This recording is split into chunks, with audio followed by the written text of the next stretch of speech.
지난주에 제 컴퓨터에 오류가 있어서 늘 자주 가던 AS 센터에 가서 정상을 이야기하고 수리해 줄 것을 부탁했습니다. 그래서 그분이 이것저것 점검해 본 결과 CPU와 메인보드 그리고 그래픽 카드에 심한 결손이 있었다고 이야기를 합니다. 그러고 난 후에 또 파워 앰프까지. 그래서 무엇 하나 제대로 작동되는 것이 없게 되는 것을 보고 그분에게 의뢰를 해서 중고와 신형 제품, 신형 부품을 가지고 새롭게 AS를 보았습니다. 그래도 다행스러운 것은 포맷을 하지 않아도 되었습니다. 포맷을 하게 되는 경우에는 모든 컴퓨터가 초기화가 되기 때문에 그러면 윈도우 체제나 또 프로그램, 제가 사용하고 있는 모든 성경 연구 프로그램들을 다 새로 설치를 해야 합니다. 그리고 난 후에는 우리가 제대로 모든 것들을 필요한 것을 사용할 수 있게 되는 겁니다. 그런 것처럼 기기도 사용 연한이 있는 것 같습니다. 무작정으로 그리고 영구로 사용할 수 있는 것이 아니라 제한적인 사용 기간이 있다고 하는 것을 그 AS 센터에서 저는 듣게 되었습니다. 그런 것처럼 부품도 기기도 초기화를 해야 되는 것처럼 예수님께서는 오늘 이 요한복음 13장의 말씀을 통해서 우리들에게 새로운 계명에 관한 부분들을 이야기하시면서 믿음의 삶의 초기화를 우리들에게 이야기하고 있습니다. 첫 번째는 십자가로 다시 시작할 것을 말씀하고 있습니다. 오늘 본문 31절은 그가 나간 후에라고 시작합니다. 예수님은 십자가를 지시기 전에 마지막 제자들과 만찬을 하셨는데 오늘 거기에 보면 그가 나간 후라고 기록됩니다. 그라고 하는 사람은 가룟 유다입니다. 예수님께서 가룟 유다에게 자신을 팔자임을 암시하시면서 이렇게 말씀하십니다. 요한복음 13장에 보면 조각을 받은 후 곧 사탄이 그 속에 들어간지라. 이에 예수께서 유다에게 이르시되 너가 하는 일을 속히 하라 하시니 라고 말합니다. 그 떡을 입에 넣어 주었는데 그 사람이 곧 나를 팔 사람이라고 알려주었습니다. 그러나 가룟 유다는 그때 자신의 생각과 마음을 돌이키지 않았습니다. 자신이 예수님을 판 것처럼 보여지지만 거기에 보면 뭐라고 전제가 깔려 있습니까? 조각을 받은 후에 라고 이야기를 합니다. 바로 예수님께서 떡을 주신 것을 보고 사탄이 그 속에 들어갔다라고 성경은 기록하고 있는 것입니다. 그러면서 너가 하는 일을 속히 하라. 이제는 더 이상 돌이킬 수 없다고 하는 것을 말씀해 주셨습니다. 그리고 난 후에 제자들에게 오늘 이 본문의 후반부를 이야기합니다.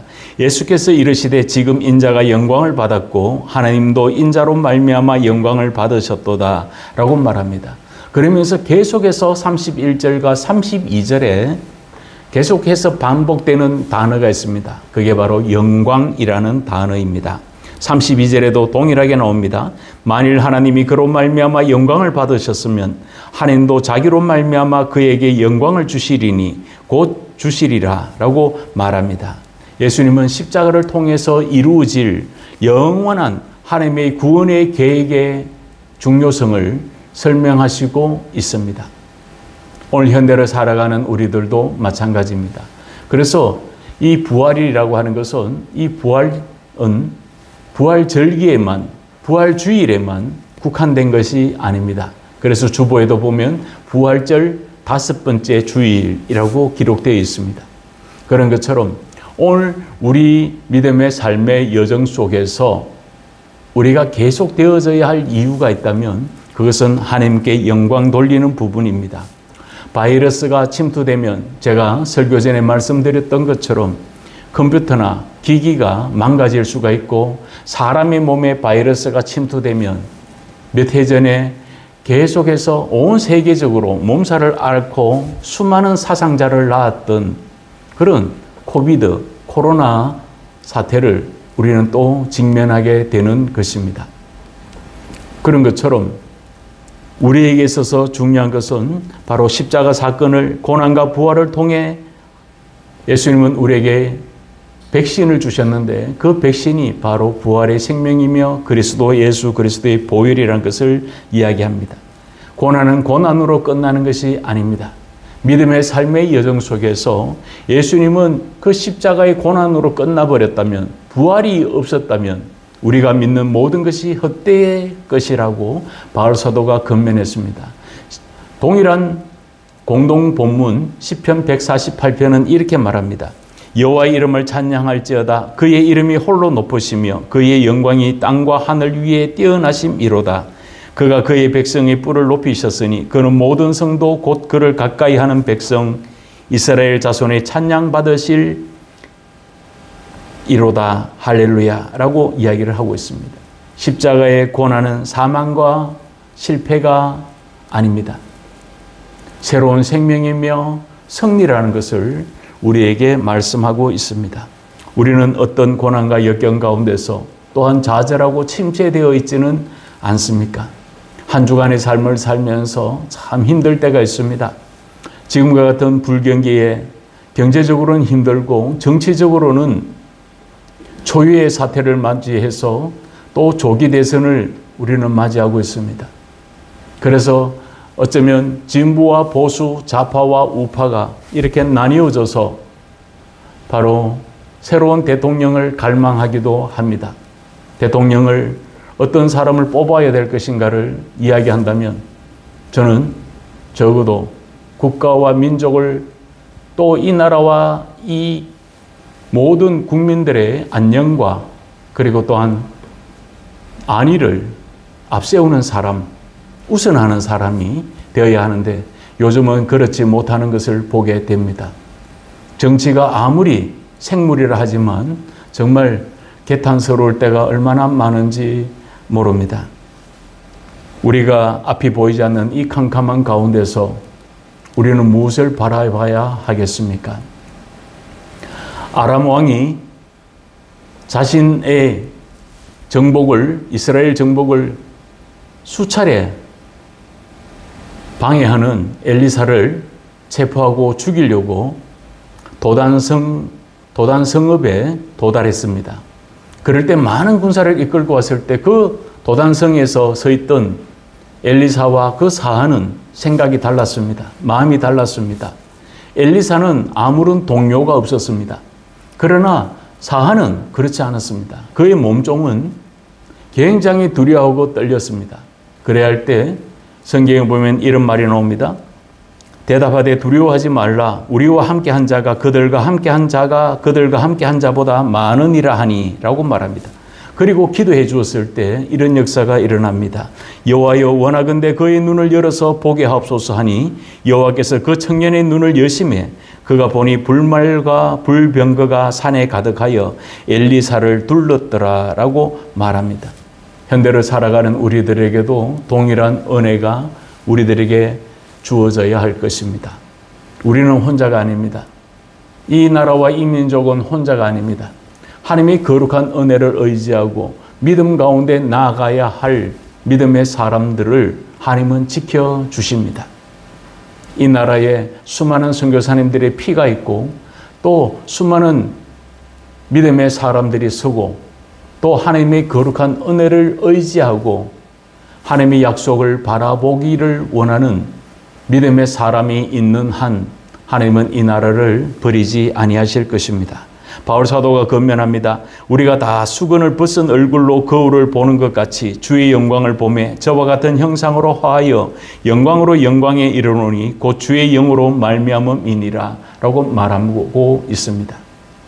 그 영광을 위해서 십자가의 사건이 고난과 사망으로 끝나버리는 것이 아니라 하나님께 영광 돌려가는 그 과정에 있다는 것을 이야기합니다. 두 번째로는 우리에게 새 계명으로 초기화를 할 것을 오늘 본문은 말씀하고 있습니다. 일반적으로 질병 때문에 수술을 하는 경우가 있습니다. 수술 또는 시술을 하는 경우가 있는데 그러면 흔적이 남습니다. 저는 이 턱 밑에 제가 예전에는 국민학교라 그러죠. 지금은 초등학교라 그러지만 예전에 제가 학교를 다닐 때는 국민학교 1학년쯤에 친구들하고 지금은 그런 게 없습니다. 이렇게 빙글빙글 돌아가는 게 있습니다. 그러면 거기에 타면 애들이 밀어주곤 했는데 제하고 막연한 친구가 그곳에 있었는데 제가 한번 밀어주고 그 다음에는 그 친구 차례가 되었는데 제가 이렇게 밀고 있는데 그러니까 속도가 너무 많이 붙어서 제가 친구에게 야, 좀 천천히 돌려 그렇게 이야기를 했는데 그 친구는 장난친다고 막 돌려버렸습니다. 그리고 속도를 줄이는가 싶었더니 제가 그 붙잡고 있는 이 손을 장난친다고 때려버렸습니다. 그래서 제가 순간적으로 잡고 있던 손을 놓았습니다. 그랬더니 몸이 슝 하고 날아가서 그곳에 국민학교 거기에 운동장에 그 옆에 있는 놀이기구 근처에 쓰지 않는 수도가 하나 있었습니다. 녹슬고 쓰지 않는 그 수도 꼭지에 하필이면 거기에 제가 부딪혀서 여기 완전히 막구멍이 난 적이 있습니다. 그래서 따끔해서 제가 손을 이렇게 집어넣어 보니까 액체가 이렇게 물이 흘렀습니다. 그래서 웬 물이지 이러고 손을 닦아서 이렇게 보니까 피가 온 얼굴에 그리고 몸에 있었습니다. 그래서 손을 이렇게 넣어 보니까 손이 안으로 쑥 들어가는 겁니다. 손가락이. 그래서 지금 기억으로 38발이나 제가 기웠습니다. 그때는 마취가 전문적이지 못할 때였기 때문에 의료적인 기술이 좀 못해서 제가 마취를 하고 여기 부분 마취를 하죠. 부분 마취를 했는데도 불구하고 나중에 되니까 38발을 꾸매니까 밖에도 꾸매고 안쪽에도 꾸몄습니다. 그런데 이게 더 고통스러운 건 뭐냐면 마취가 풀려버렸습니다. 그래서 얼마나 아픈지 모릅니다. 그럴 때 그때는 돌아가신 제 아버님이 굉장히 엄격한 분이었습니다. 그래서 저하고 같이 그 수술하는데 들어갔는데 아버님이 그런 이야기를 했습니다. 사나 새끼가 뭐 그런 거 갖고 찡거리고 있냐고 그랬습니다. 그때는 아버님이 굉장히 무서웠습니다. 그래서 아픈데도 불구하고 소리를 지를 수도 없고 그러니까 아버님이 제게 그런 이야기를 했습니다. 잘 참고 이걸 다 꿰매면 나중에 수술 끝나고 난 후에 내가 500원 줄게. 그걸로 사탕 사 먹어. 이런 이야기를 했습니다. 지금 같으면 말도 안 되는 소리죠. 그 500원 받고 아파 죽겠는데 무슨 사탕이냐고 이렇게 이야기할 건데 그때는 어린 마음에 국민학교 1학년이 뭘 알겠습니까? 그래서 참고 수술을 꼭 깨매는 것을 다 끝낸 적이 있습니다. 그래서 나중에 38발을 깨매 놓으니까 입이 안 벌어집니다. 그래서 나중에 되어서도 지금도 여 밑에 보면 흉터가 남아 있습니다. 그런 것처럼 어느 수술이든지 시술이든지 하고 나면 흉터가 남아 있는 겁니다. 예수님의 그 모든 고난은 자기 온몸에 남아 있었습니다. 그래서 믿음의 사람들에게 이야기를 합니다. 너희는 그리스도의 흔적을 지니라 라고 성경은 또한 이야기하고 있는 겁니다. 그런 것처럼 오늘 우리들이 이게 있어서 중요한 것은 수술을 통해서 또한 시술을 통해서 육체가 더욱더 건강해지는 것처럼 예수님은 오늘 우리들에게 이 믿음의 삶을 통해서 또한 새로운 계명을 통해서 너희들이 더욱더 건강해질 뿐만 아니라 믿음으로 더욱더 성숙해지고 성장해지고 새로운 믿음의 삶을 세팅해 갈 것을 우리들에게 설명하고 있습니다.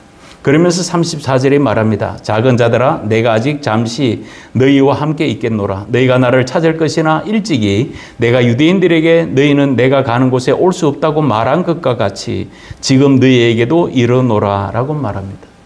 예수님은 가룟 유다가 나간 후에 11명의 제자들에게 말합니다. 작은 자들아 라고 이야기를 합니다. 이 작다고 하는 것은 키가 작다는 육체적인 부분을 이야기하는 것이 아니고 나이가 어리다고 하는 그런 부분도 물론 있겠지만 그것보다 더 중요한 것은 바로 아직은 예수님의 명령, 예수님의 약속, 예수님이 말씀하신 예수님이 원하시는 그 사역을 쫓기에는 아직 턱없이 부족한 작은 자들이라 라고 하는 의미가 함께 내포되어져 있는 것입니다. 그러면서 예수님은 내가 가는 곳에 너희는 오지 못할 것이다 라고 이야기를 했습니다. 그 상황이 요한복음 8장에 이렇게 기록하고 있습니다. 다시 이르시되 내가 가리니 너희가 나를 찾다가 너희 제 가운데서 죽겠고 나의 가는 곳에서는 너희가 오지 못하리라 라고 말합니다. 제 가운데서 죽어버리면 제 가운데서 제 문제를 해결하지 않고서는 하나님께서 아무리 천국을 예비하시고 우리들에게 생명의 길을 열어두셔도 우리는 하나님과 아무런 상관이 없는 자로 전락할 수밖에 없는 것입니다. 그래서 예수님은 말합니다. 내가 가는 곳에 그 길을 너희가 알리라. 예수께서 가라사대 내가 곧 길이요 진리요 생명이니 나로 말미암지 않고는 아버지께로 올 자가 없느니라 라고 얘기를 하셨습니다. 그러면서 예수님이 말씀합니다. 이 세 계명은 너에게 주노니 바로 서로 사랑하라 라고 얘기를 했습니다. 사랑한다고 하는 것은 예전에도 있었고 지금도 있고 또 미래에도 있을 그런 부분입니다. 그런데 후반부에 뭐라고 이야기를 합니까? 내가 너희를 사랑한 것 같이 너희도 서로 사랑하라 라고 이야기를 합니다. 하나의 전제 조건이 더 있는데 그 전제 조건은 예수님의 무조건적인 사랑이며 아낌없는 사랑이며 우리를 위해서 죽으시기까지 사랑하신 그 전제 조건처럼 사랑하라 라고 이야기를 하고 있습니다. 구약에서는 이웃 사랑하기를 너의 몸과 같이 사랑하라 라고 이렇게 이야기를 합니다. 원수를 갚지 말며 동포를 원망하지 말며 너의 이웃을 사랑하기를 너의 자신과 같이 사랑하라. 나는 여호와니라 라고 이야기를 합니다. 내 이웃을 내 몸과 같이 사랑하는 것, 그것이 가장 큰 사랑이라고 알려져 있고 그들은 배워왔습니다. 또 조상 대대로 물려져 오는 유언과 같은 유산이었습니다. 그런데 예수님께서 말씀하시기를 바로 내가 너희를 사랑한 것 같이 라고 이야기를 합니다. 내가 너희를 사랑한다고 하는 것은 예수님이 우리를 위해서 십자가에서 죽으신 그 사랑을 이야기하는데 바울 사도는 이렇게 말합니다. 그는 우리의 화평이신지라 둘로 하나를 만드사 원수된 것 곧 중간에 막힌 담을 자기 육체로 허시고 라고 말합니다. 즉 십자가에서 죽으신 것을 바울 사도는 육체로 자기의 모든 막혀있던 담을 허셨다라고 의미하고 있습니다. 그리고 계속해서 말하기를 법조문으로 된 계명의 율법을 폐하셨으니 이는 이 둘로 자기 안에서 한 세 사람을 지어 화평하게 하시고 또 십자가로 이 둘을 한 몸으로 하나님과 화목하게 하려 하심이라. 원수된 것을 십자가로 소멸하시고 라고 말합니다. 그렇기 때문에 교회에서 많이 이야기하는 것이 바로 십자가이고 부활인 것입니다.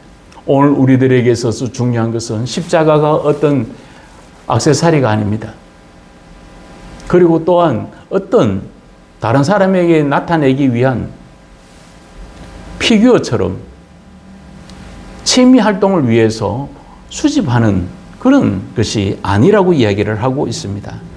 에베소서 5장에 그리스도께서 너희를 사랑하신 것 같이 너희도 사랑 가운데서 행하라. 그는 우리를 위하여 자신을 버리사 향기로운 제물과 생축으로 하나님께 드리셨느니라 라고 이야기를 합니다. 바로 예수님이 죽으시기까지 사랑하신 그 사랑에 관한 부분들을 이야기하고 있는 것입니다. 예수님은 지금의 제자들이 얼마나 나약해질지를 알고 있습니다.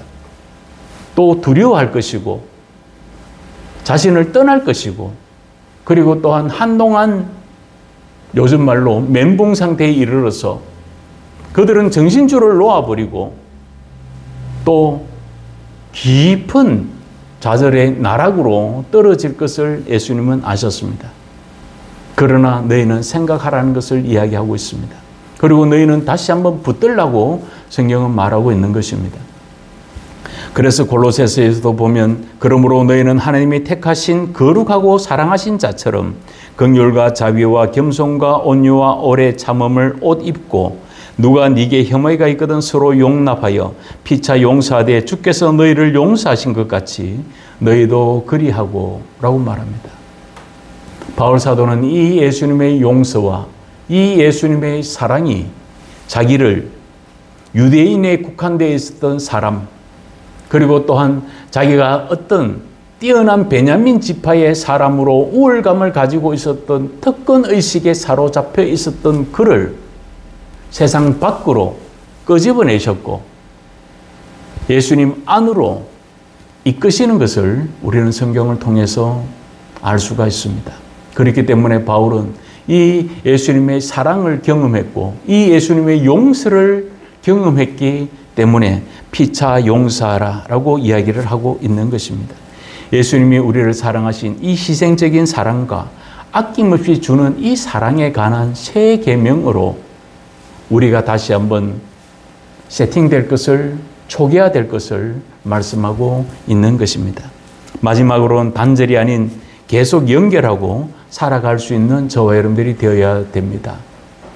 세계대전이 일어났을 때 독일이 폴란드를 공략한 적이 있습니다. 그때 폴란드의 작은 마을에 고아들의 집이 있었습니다. 거기에는 교육의 선구자로 알려졌던 야누시 코르차코가 세운 전문 보육원이 있었습니다.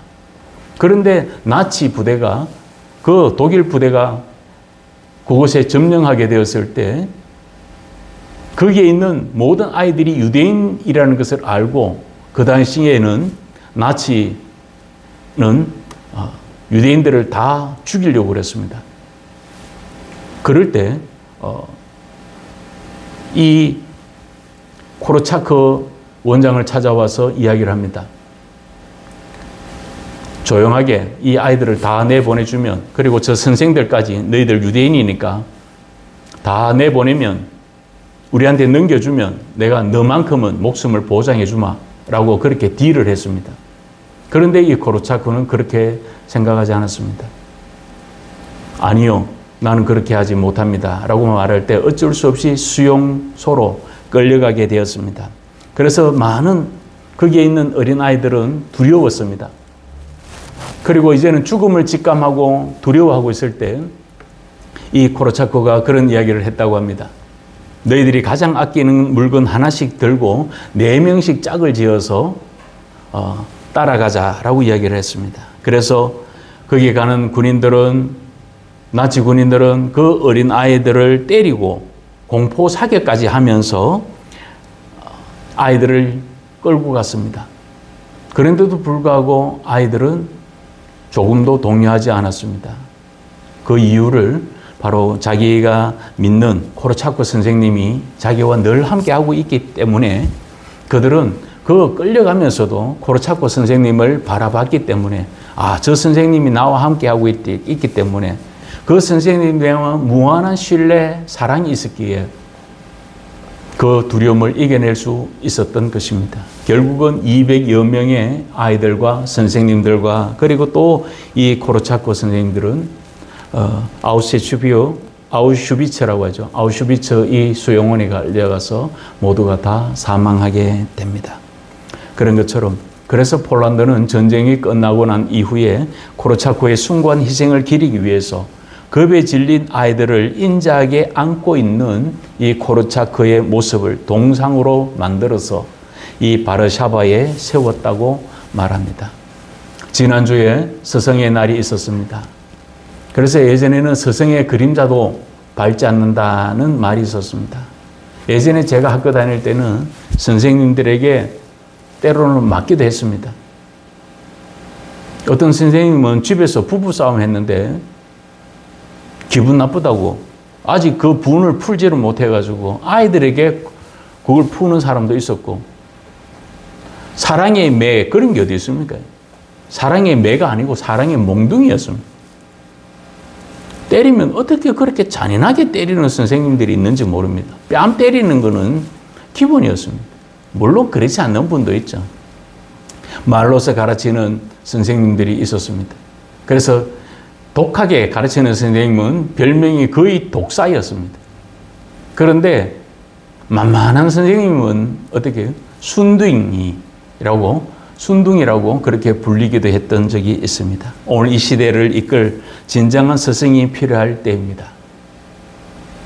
그래서 제자는 선생을 닮게 되어 있습니다. 35절에 말합니다. 너희가 서로 사랑하면 이로써 모든 사람이 너희가 내 제자인 줄 알리라 라고 말합니다. 예수님 말씀하신 새로운 계명, 이 세 계명으로 서로 사랑하면 그 다음에는 세상 사람들이 바로 너희들을 믿음의 사람으로 인정해 줄 것이라고 성경은 이야기하고 있습니다. 예수님께서 말씀하십니다. 누구든지 자기 십자가를 지고 나를 따르지 않는 자도 능히 내 제자가 되지 못하리라 라고 말합니다. 예수님의 제자는 그냥 되는 게 아닙니다. 인간의 제자는, 학생은 바로 어떤 유능한 선생님이나 교수를 만나면 거기서 수학을 하고 그곳에서 그 분의 성품이나 인품 그리고 학식을 배우면 됩니다. 지식을 답습해 가면 되지만, 그런데 예수님께서는 바로 내 제자가 되기를 원한다면 네 자신을 부인하고 나를 따르라 라고 성경은 이야기하고 있습니다. 그런 것처럼 오늘 우리가 하나님의 은혜 안에 거하게 될 때 구약에서 하나님의 사랑과 복은 이스라엘과 유대 자신에게만 주어지는 특권으로 여겼습니다. 그렇기 때문에 그 당시에는 유대인이 아니면 이방인이라고 여겼고 개처럼 취급하는 경향이 있었습니다. 그렇지만 욥바에서 기도할 때 예수님께서 베드로에게 나타나서 환상을 보여주십니다. 그래서 더러운 것을 보자기에 싸서 내려보내시면서 이것을 잡아 먹으라고 이야기를 합니다. 아니요, 나는 이 더러운 것을 입에 댈 수가 없습니다 라고 말할 때, 아니 내가 깨끗하게 했으니까 너는 먹으라 라고 하지만 거부할 때 그 보자기가 오르락 내리락 오르락 내리락 합니다. 그러면서 세 번의 그런 순서를 통해서 하나님은 계속 베드로에게 말씀해 주셨던 것입니다. 그렇게 하는 것이, 내가 깨끗하게 한 것을 네가 왜 속되다고 이야기를 하느냐라고 말씀했던 것을 베드로는 기억하고, 그가 나중에 이렇게 이야기를 합니다. 그런즉 하나님이 우리가 주 예수 그리스도를 믿을 때에 주신 것과 같은 선물을 그들에게도 주셨으니 내가 누구이기에 하나님을 능히 맡겠느냐 하더라 라고 이야기를 합니다. 그래서 그 다음부터는 베드로는 이방인, 버림받은 자, 나그네 된 자 이런 데 상관없이, 이방인과 유대인 상관없이 바로 복음을 전합니다. 바울사도 역시 마찬가지였습니다. 그런 것처럼 오늘 우리의 삶의 모습들 속에서 예수님은 새로운 계명을 통해서 이제는 우리들의 인식과 우리들의 기준과 우리들의 가치가 바뀌기를 원하고 계시는 것입니다. 그런 것처럼 저와 여러분들이 예수 그리스도를 믿는 것으로 끝내는 것이 아니라, 누구의 제자가 되는 것이 아니라 바로 예수님의 제자가 되고, 너희 안에 이 마음을 품으라 곧 그리스도 예수의 마음이라고 이야기하셨던 것처럼, 믿음의 주여 온전케 하신 주를 바라보라고 이야기한 것처럼 우리가 오직 예수 그리스도를 의지하고 헌계명, 세계명 이렇게 나눠져 있는 것이 아니라 예수님께서는 다시 한번 더 확장되어져 가기를 원하고 있는 것입니다. 그래서 교회 안에서의 교회 안에서의 호랑이는 아무런 의미가 없습니다. 교회 안에서 믿음 있다고 외치는 사람은 누구나 할 수 있습니다. 그 위선과 그 거짓된 부분을 다른 사람은 알 수가 없습니다.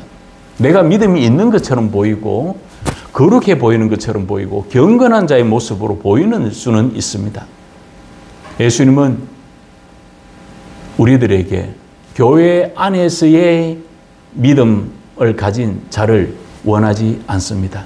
그 믿음을 가지고 세상에 나가서도 여전히 어떤 삶과 어떤 환경과 또 어떤 이유와 또 어떤 환경을 만날 때에도 포기하지 아니하고 하나님의 도우심을 붙들고 넘어지지만 다시 일어설 수 있는 사람, 좌절하지만 다시 주의 거룩한 은혜를 기쁨으로 여기고 하나님의 약속을 부여안고 때때로는 기도가 작심삼일처럼 기도 좀 했다가 포기해버리고 또 기도 없이 살아가는 날들이 많았음에도 불구하고 여전히 하나님의 은혜를 구하고 성령님의 도우심을 구하며 하나님의 약속하시고 우리를 붙드신다는 것을 잊지 않는 저 여러분들이 되어서 우리가 요한복음에도 말한 것처럼 내 안에 거하라 나도 너희 안에 거하리라. 가지가 포도나무에 붙어 있지 아니하면 스스로 열매를 맺을 수 없음 같이 너희도 내 안에 있지 않으면 그러하리라 라고 성경은 말씀하고 있습니다. 그러므로 우리가 다시 한번 십자가로 세팅하고 다시 한번 새 계명으로 우리의 삶을 세팅해 갈 수 있는 저 여러분들 되기를 원합니다.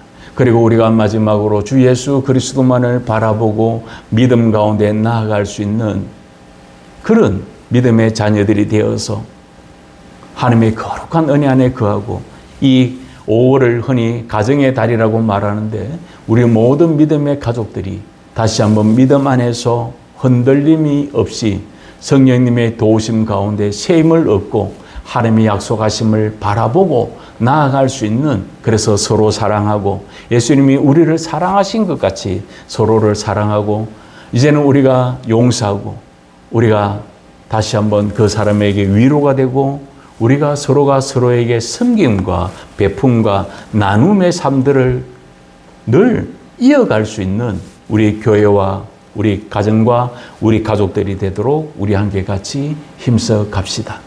우리가 오늘 이 본문의 말씀을 생각하고 우리 한번 같이 기도합시다.